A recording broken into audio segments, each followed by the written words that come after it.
નમસ્કાર, જય સીતારામ. હું મહેશ લાડવા આપની સમક્ષ રામચરિત માનસનો વિચારો મારી દૃષ્ટિએ રજૂ કરવા જઈ રહ્યો છું.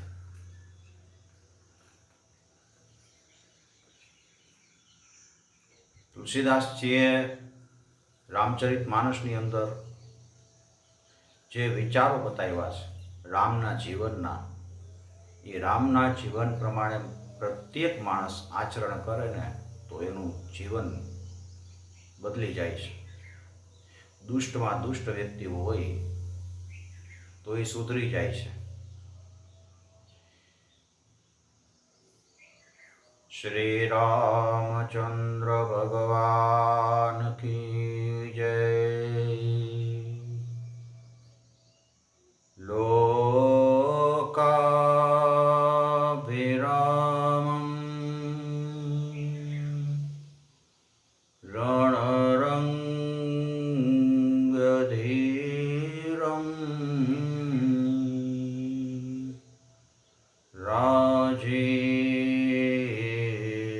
રાજીવનેત્રમ રઘુવંશનાથમ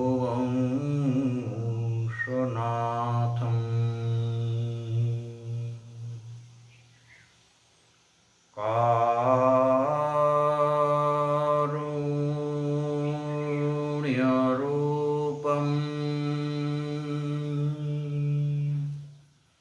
કરુણાકરંતમ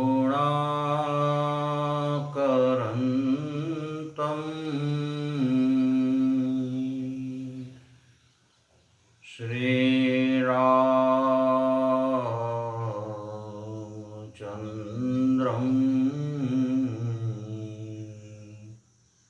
શરણં પ્રપદ્યે.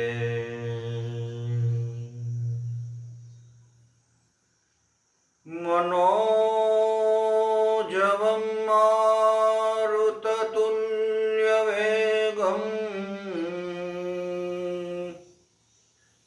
जितेन्द्रियं बुद्धिमतां वरिष्ठं वातात्मजं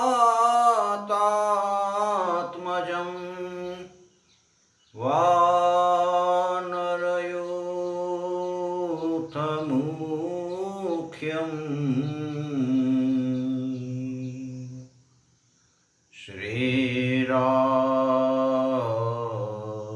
श्रीरामदूतं शरणं प्रपद्ये.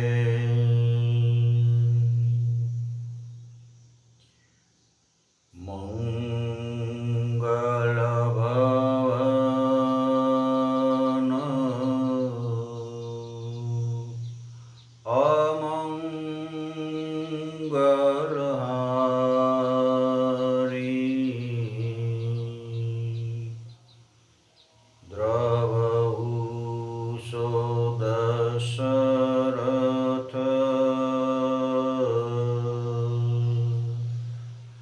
અજેર બિહારી.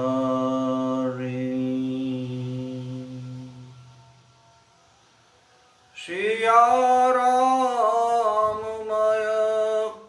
સબ જગ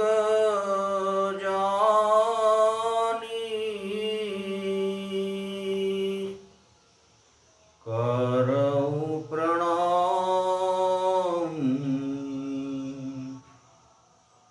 जोरी जुग पाणी. તુલસીદાસજીનું રામચરિત માનસ છે. એમાં અનેક શ્લોક, દોહા, સોરઠા, ચોપાઈઓ બતાવેલી છે. તેના જે વિચારો છે, દૃષ્ટિ છે, એના ઉપર હું ભાર મૂકવા જઈ રહ્યો છું. બાલકાંડની અંદર શરૂઆતમાં તુલસીદાસજી બતાવે છે, પહેલો શ્લોક લખ્યો છે વર્ણાનામર્થસંઘાનાં રસાનાં છંદસામપી મંગલાનાં ચ કર્તારો વંદે વાણી વિનાયકો.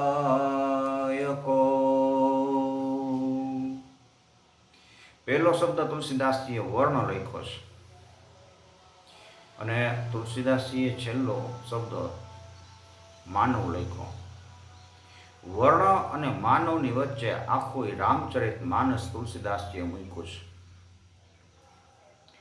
કોઈએ પૂછ્યું કે વર્ણ શબ્દ કેમ લખ્યો, તો તુલસીદાસજી એમ બતાવે છે કે સમાજનું ગમે તે વર્ણનો હોય વ્યક્તિ, બ્રાહ્મણ હોય, ક્ષત્રિય હોય, વૈશ્ય હોય કે શૂદ્ર હોય, એને સાચો એ જો માનવ બને ને તો એને રામ કથા કહેવાનો અધિકાર છે.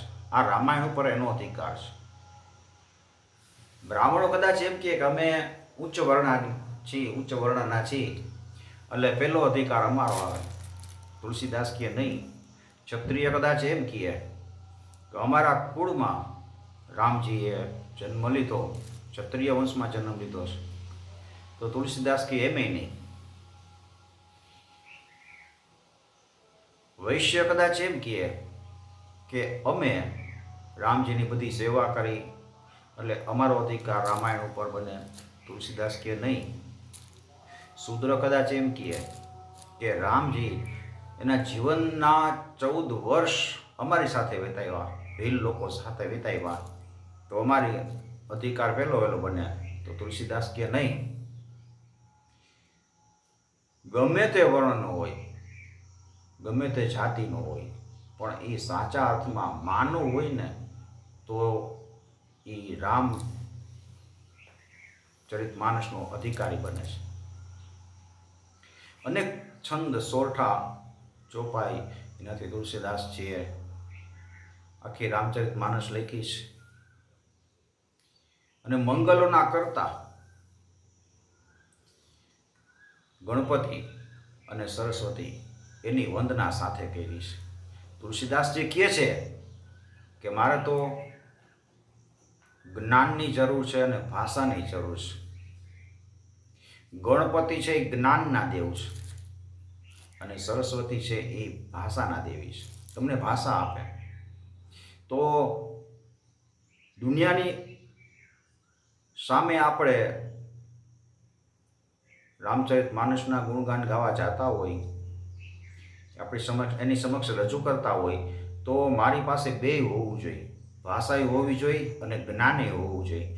સામેની વ્યક્તિને એની ભાષામાં આપણે સમજાવી શકતા હોય તો જ લોક હૃદય સુધી પહોંચે, નતર હૃદય સુધી પહોંચે નહીં. એટલે તુલસીદાસજીએ પહેલા શ્લોકમાં ગણપતિ અને સરસ્વતીની બેયની સાથે વંદના કરી છે. બીજા શ્લોકમાં તુલસીદાસજી કહે છે, ભવાની શંકરો વંદે શ્રદ્ધા વિશ્વાસ રૂપિણો યાભ્યામ વિના ન પશ્યંતી સિદ્ધા સ્વાંતસ્થમીશ્વરમ. ભવાની શિવજીની પત્ની અને શંકર બેયની સાથે વંદના કરી છે. ભવાની છે એ શ્રદ્ધા છે અને શિવ છે એ વિશ્વાસ છે. તો શ્રદ્ધા અને વિશ્વાસ બે એક થાય ત્યારે આપણી અંદર રહેલા હૃદયમાં પરમાત્મા છે ને એના આપણને દર્શન થાય છે. નકર યોગીઓ હોય, સિદ્ધજનો હોય, પણ જ્યાં સુધી એની શ્રદ્ધા અને વિશ્વાસ બે એક ન થાય ને ત્યાં સુધી એને પોતાના હૃદયની અંદર બેઠેલા રામના દર્શન નથી થતા. ત્રીજા શ્લોકમાં તુલસીદાસજી લખ્યું, વંદે બોધમયં નિત્યં ગુરુશંકરરૂપિણો યમાશ્રિતો હિ વક્રોપી ચંદ્રઃ સર્વત્ર વંદ્યતે. શંકર ભગવાનના શરણે ગયા હોય તો ગમે તેવી વ્યક્તિ હોય એ સમાજમાં પૂજાય છે. ચંદ્ર એને શ્રાપ થયો અને એ શિવજીની શરણે ગયો. શિવજીના સોમનાથ મહાદેવમાં એને ઉપાસના કરી. શિવજીની વક્ર ચંદ્ર છે, શિવજીએ પોતાના મસ્તક ઉપર રાખ્યો. એવા શિવજીને હું પ્રણામ કરું છું, તુલસીદાસજી એમ કીધું છે. અને સીતારામના ગુણગાન ગાનાર હનુમાનજી અને વાલ્મીકી એ બેયને હું પ્રણામ કરું છું. સીતારામ ગુણગ્રામ પુણ્યારણ્ય વિહારિણો વંદે વિશુદ્ધ વિજ્ઞાનો કવીશ્વરો કપીશ્વરો. વાલ્મીકી અને હનુમાનજી એ બેયની વંદના તુલસીદાસજીએ કરી. અને પછી 5મા શ્લોકમાં પ્રભુની વંદના કરતા કહે છે, ઉદ્ભવ સ્થિતિ સંહારકારિણીમ કલેશહારિણીમ સર્વશ્રેયસ્કરીમ સીતામ નતોહમ રામ વલ્લભામ. સીતાની વંદના કરતા કહે છે, સર્વશ્રેયસ કરી, બધી રીતે હિત કરનાર રામજીના પત્ની સીતાજી, એનો હું નમસ્કાર કરું છું. 6 શ્લોકમાં લખ્યું છે, યન્માયાવશવર્તિમ વિશ્વમ અખિલમ બ્રહ્માદિદેવ સુરા યત્સત્વાદમૃષેવ ભાતિ સકલમ રજ્જો યથાર્હેર્બ્રહ્મ યત્પાદપ્લવમેકમેવ હિ ભવામ્બોધે સ્થિતિર્ષાવતામ વંદેહમ તમશેષકારણપરમ રામાખ્યમીશમ હરિમ. જેની માયાથી આખું જગત છે આપણને દૃશ્યમાન દેખાય છે, એવા પરમાત્મા એને હું પ્રણામ કરું છું.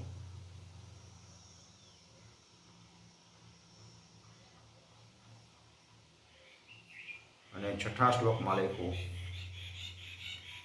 નાના પુરાણ નિગમાગમ સંમતમ યદ રામાયણ નિગદિતમ કવચિદંત્યોપી સ્વાંતઃ સુખાય તુલસી રઘુનાથ ગાથા ભાષા નિબંધમતિ મંજુલમાતનોતી. તુલસીદાસજી કહે છે કે હું તો મારા અંતરના સુખ માટે આ રામચરિતમાનસ લખું છું. હનુમાનજી મહારાજ કદાચ જ્યાં જ્યાં રામકથા થતી હોય ત્યાં પોતાના અંતરના સુખ માટે જ ત્યાં સાંભળવા જાય છે. કોયલ ટહુકતી હોય તો એ પોતાના અંતરના સુખ માટે ટહુકે છે. આપણે કોયલને કહીએ કે તું ટહુક, તો એમનો ટહુકે, એ તો એને આનંદ આવે ત્યારે જ ટહુકે. એટલે પોતાના અંતરના સુખ માટે તુલસીદાસજી કે હું આ રામચરિતમાનસ લખું છું. આમ તો ઘણી રામાયણો હતી, ઘણા ગ્રંથો હતા, પણ તુલસીદાસજી એક વધારે ગ્રંથ લખવાની જરૂર શું? તો કે મારા અંતરના સુખ માટે હું લખું છું. હું કોઈને બોધ આપવા માટે નથી લખતો. नामुमकिन ए दुनिया अपनी मस्ती छोड़ दिए, इसलिए ए दिल તું એ બેકાર બસ્તી છોડ દે. દુનિયા પોતે સુધરે એમ આપણે માનતા હોય તો એ આપણી ભૂલ છે. આપણે આપણી જાતને સુધારી લેવાની છે. અને પછી 7 શ્લોક લખ્યા પછી 5 સોરઠા તુલસીદાસજીએ રજૂ કર્યા છે. જો સુમિરત સિદ્ધિ હોય ગણનાયક કરિબર બદન, કરવ અનુગ્રહ સોઈ બુદ્ધિ રાશિ શુભ ગુણ સદન. ગણપતિ મહારાજની વંદના કરતા લખ્યું કે જેનું નામ લેવાથી તમામ પ્રકારની સિદ્ધિઓ પ્રાપ્ત થાય છે. ગણપતિ મહારાજ મારા પર તમે કૃપા કરો. મૂક હોય બાચાલ, મૂંગો હોય બોલતો થાય. રામની કૃપા થાય ને તો. પંગુ ચઢાઈ ગીરી બર ગહન, જાસુ કૃપા સો દયાલ દ્રવઉ સકલ કલી મલ દહન. મૂંગો હોય બોલતો થાય. તુલસીદાસજી કે મૂંગો હોય બોલતો થાય એટલે શું? તો અત્યાર સુધી જીવ છે ને પોતાની સ્વાર્થનો જ વિચાર કરતો હતો, પોતાની ભાષા બોલતો હતો. પણ જ્યારે એ જીવ પરમાર્થની ભાષા બોલે ત્યારે એ મૂંગો છે ને બોલતો થયો કહેવાય. અત્યાર સુધી પોતાના માટે જ કામ કરતો હોય એના કરતા હવે એ પરમાર્થ માટે કામ કરતો થાય, ચાલવાનું શરૂ કરે, રામ કાર્યમાં આગળ વધે ત્યારે એ પંગુ જડઈ ગીરી બર ગહન, ત્યારે એ મોટા મોટા પર્વતો છે ને એ ઓળંગી જાય એવો અર્થ તુલસીદાસજીએ બતાવ્યો છે. અને પછી ભગવાનની સ્તુતિ કરતા કીધું કે નીલ સરોરુહ શ્યામ તરુણ અરુણ બારિજ નયન, કરૌ સોમ મયુરધામ સદા ક્ષીર સાગર શયન. ક્ષીરસાગરમાં શયન કરતા શ્યામ સુંદર શ્રી પરમાત્માને મારા નમસ્કાર છે. શિવજીની વંદના કરતા લખ્યું કુંદ ઇન્દુ સમદેહ ઉમારમન કરુણા અયન, જાહિ દીન પરનેહ કરહુ કૃપા મર્દન મયન. કમળના પુષ્પ જેવો, સફેદ મોગરાના પુષ્પ જેવો જેનો દેહ છે, ઉમા સાથે અર્પણ કરનાર એવા જેને દીનજનો ઉપર અતિ પ્રીતિ છે, કારણ વગર પ્રીત કરે એ શિવ. શિવનો અર્થ થાય છે કલ્યાણ.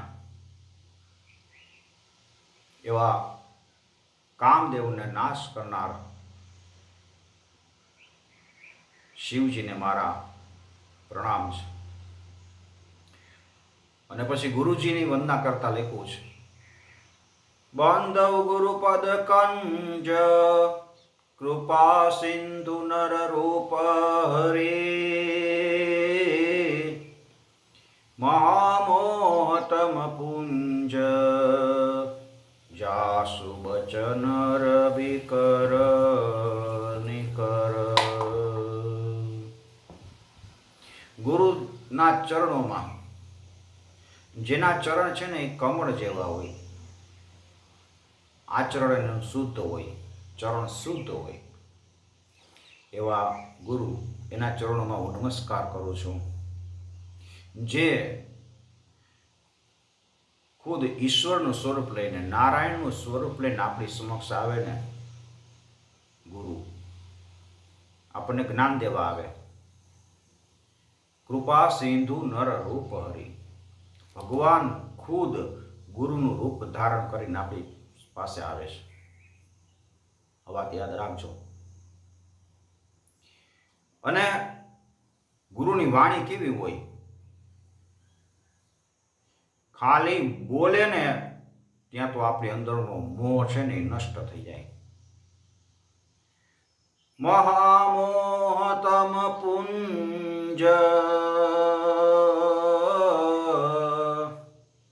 જાસુ બચન રવિ કર નિકર.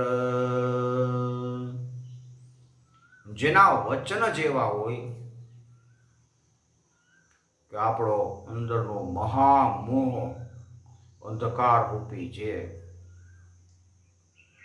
મોહ છે ને એ મોહનો નાશ કરી નાખે. ગુરુના વચન એવા હોય. એ ગુરુની વંદના કરી અને પછી હવે ચોપાઈ શરૂ કરે છે તુલસીદાસજી. એ આપણે બીજા ભાગમાં. સર્વ ભક્તોને મારા જય સિયારામ. મારી ચેનલનું નામ છે મહેશ લાડવા. સબસ્ક્રાઈબ કરી લેજો. હું રોજ થોડુંક આપણી સમક્ષ રજૂ કરીશ. જય સિયારામ.